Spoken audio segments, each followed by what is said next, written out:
All right, Ken. It's what, week 5? We're entering week 6 of the NASCAR season, and I don't think we have to talk about Christopher Bell today for the first time in a long time. And that's no indictment on Christopher Bell, but we've gotten used to talking about him a little bit, yeah? Yes, I guess yes, this is week 6. We've been through 5, so we're in week 6. Yeah, what did he finish? Like 12th? Finished Well, 12th, I think. he got sent to the back several times. He started back there after a pre-race penalty, for changing out the throttle body. And then, did you see where he pitted in Chase Briscoe's, or had to pit in Chase Briscoe's box to avoid, essentially avoid a 2-lap penalty? Yeah, they had to tighten his hub, right? Yeah, they did. I guess they didn't get his wheel all the way on there, and Yeah. you know, made it started going down Can't, pit road. And can't be running around with a loose hub. yeah, that's what they say. That's Ken Willis. I'm Chris Van Hill. This is the Daytona Beach Motor Mouths. Ken, Josh Berry won that race, ending Bell's streak. Who? Yeah, tell me who Josh Berry is. He's a tweener. He's not a newbie, but he's not an old guy either. He's only like his second full-time season in the Cup Series, so that screams early 20s. But he's instead 34, and he came up through the short tracks, did really well in what used to be called the Hooters Pro Cup Series. It's now called the CARS, CARS, which stands for something, and mostly through the Carolinas. And they race at short tracks throughout the Carolinas. Dale Jr. owns a team that he drove for that series. Lit it up, won like 22 out of 55 starts over the course of a few years. Junior hires him to go Xfinity Series racing for him. Did well there, and raced last year. He replaced Kevin Harvick last year at Stewart-Haas Racing. Harvick had retired the year before, and he replaced Stewart-Haas. Decided they were going out of business, so they had an entire lame duck season and basically ran like a lame duck, all 4 teams. And so he didn't really have a chance to show anything. But instead of having to take a step back, he stayed in the Cup Series with what's a de facto Penske car, a cousin of the Penske teams there with the Wood brothers. And, it's been running pretty well. And then all of a sudden just lit it up Sunday in Las Vegas. And it was mildly surprising, but not shocking because, it's not bad equipment. And he has a pretty good history of being a decent little automobile racer. So there you go. Oh, and he went to high school in Hendersonville, Tennessee, with a young woman that we know as Taylor Swift these days. Really? Used to be his What do you claim know to about fame. Taylor Swift? Used to be his claim to fame, but now I don't know. Maybe she's telling everybody, "Hey, I went to high school with Josh Berry." You mentioned that Penske aspect. I mean, that seems pretty key because is he in better equipment this year than he was last year? Probably, right? Probably. I don't know. It wasn't like a dog, and it wasn't a. They weren't racing dogs over there at Stewart-Haas, but just something happens when this is it. This is the last year. They're shutting down at the end of the year. I don't know. It just seems like all the moving parts on the car seem to know that, and everybody's kind of in a downer, and teams just rarely go out in a blaze of glory when that happens. And I don't know. Maybe it's because the guys are spending as much time on the resume as they are turning wrenches. I don't know what happens, but that just seems to be the way it goes.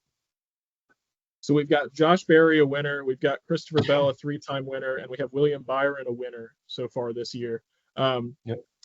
A lot of guys, of course, we're only 5 races in, but a lot of guys who, you would put on your top 10 list of drivers, or maybe even your top 5, have not gotten wins. Should anyone be worried at this point? And this is the one question you asked me to ask you, so I know you've got something.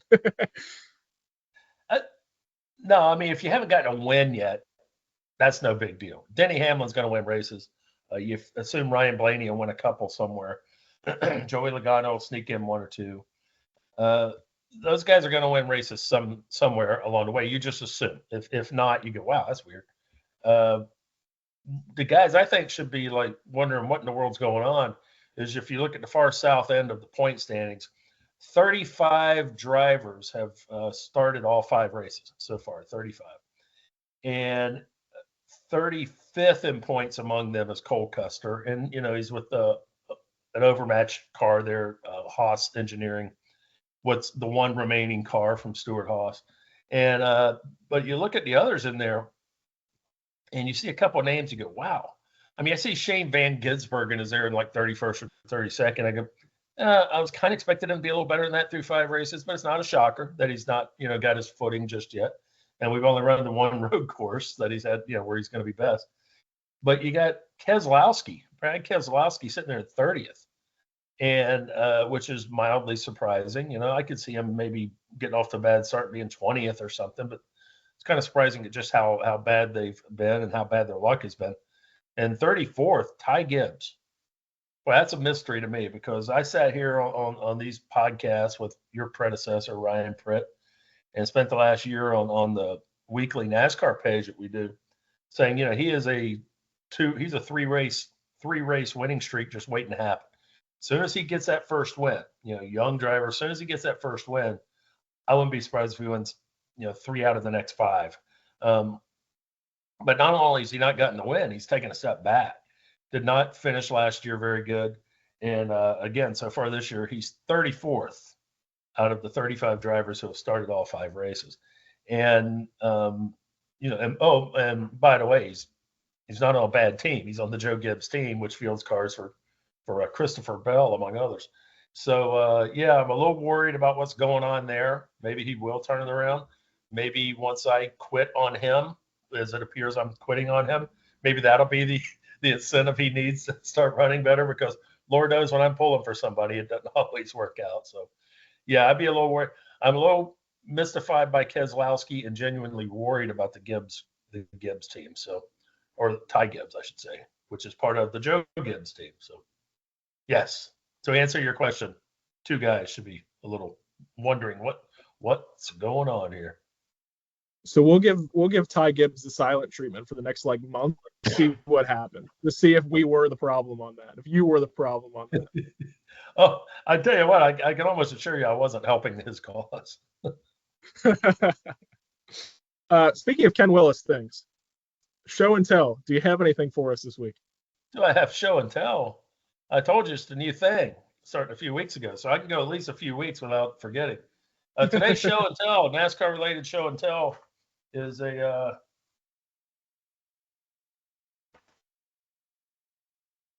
Richard Petty autographed baseball. How about that? How did this come into your possession? I think it's one. I might have gotten, if I've gotten 2 autographs as an adult, I can't remember the second one.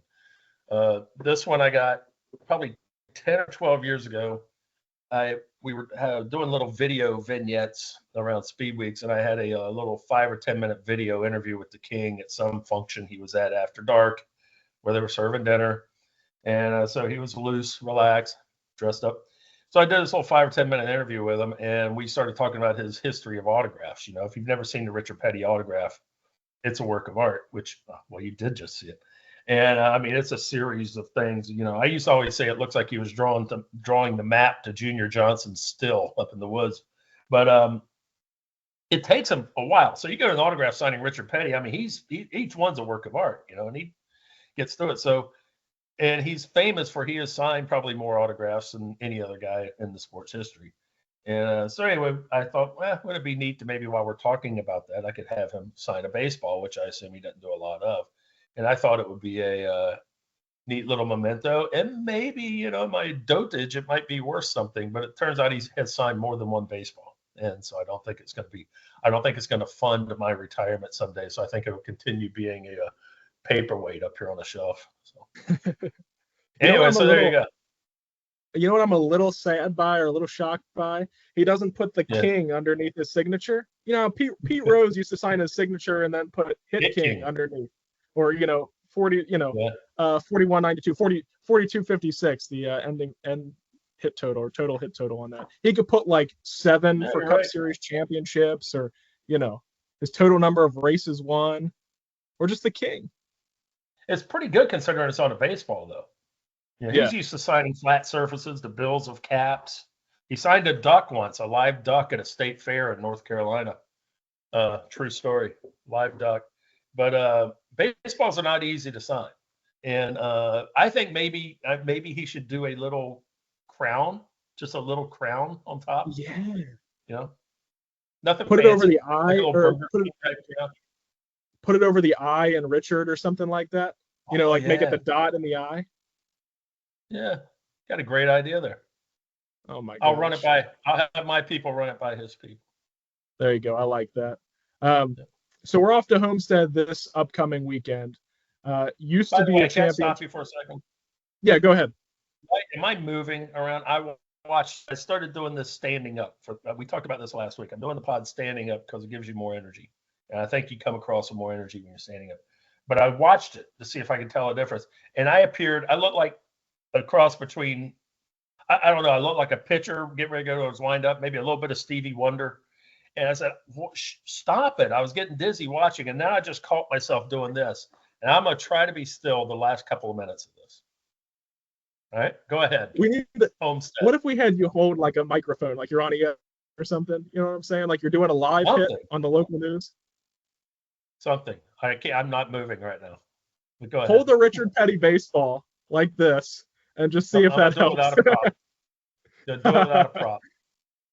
All right, Homestead this upcoming weekend. That's where we're going. It used to be the championship race up until a couple years ago. Then they made it a playoff race. This year it's in March. What do you make of that? You think they're pretty upset about that?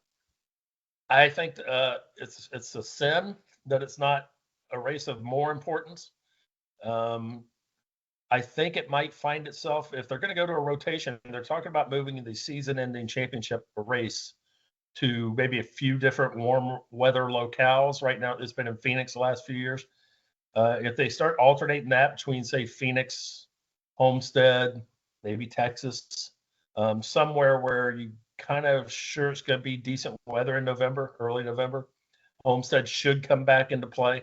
Yeah, and a lot of people say that they got this for February, March, they got to find warm weather places for the races, and so there's only a few, there's only a small handful on the circuit, and you could race Fort Worth and you could race Austin early in the year, but you don't want to race those two places, that close together geographically. You don't want to put them too close together on the calendar, and I don't know. We mentioned your predecessor earlier, Ryan Pritt, who watches more automobile racing and pays more attention to automobile racing than I do, and I'm supposed to spend more time doing it than he does. But he loves Homestead, and he got me studying Homestead more the last couple of years. And he's right; it is a very racy track. They've got the banking just right. Everything is just right about that track and lends itself to great oval track racing. And and mile and a half ish, it's always a good length. Mile to mile and a half is always a good length for people who like that sort of thing, like me. And so yeah, it's a shame that it doesn't have a more important place on the schedule. And I think it might going forward, if not next year, hopefully by the year after. So we'll see. We'll see. I think that's all I got for you. Anything else we should mention this week, other than you practicing your bob and weave and all that? I'm good. Got a little bit of that, a little bit of Ken Norton. That's before your time. Ken Norton used to do a lot of that little, hit me if you can. You paw with that top hand like the crab, So we got to do a boxing podcast, 70s and 80s boxing. I'll be right now. Speaking of Ryan Pritt, you're going to have to bring him back for that because I would be out of my element. Well, unfortunately, I think it was before his time too. I got to find somebody much older to do this with. But yeah, I'm going to leave as soon as we sign off. I'm going to leave. I'm going to go practice trying to be still. So I'm telling you, I assume that means watch. I assume that means nap time. I'll let you get to it. That's Ken Willis. I'm Chris Vanell. This has been Daytona Motor Mouths, and we'll see you next week after our naps.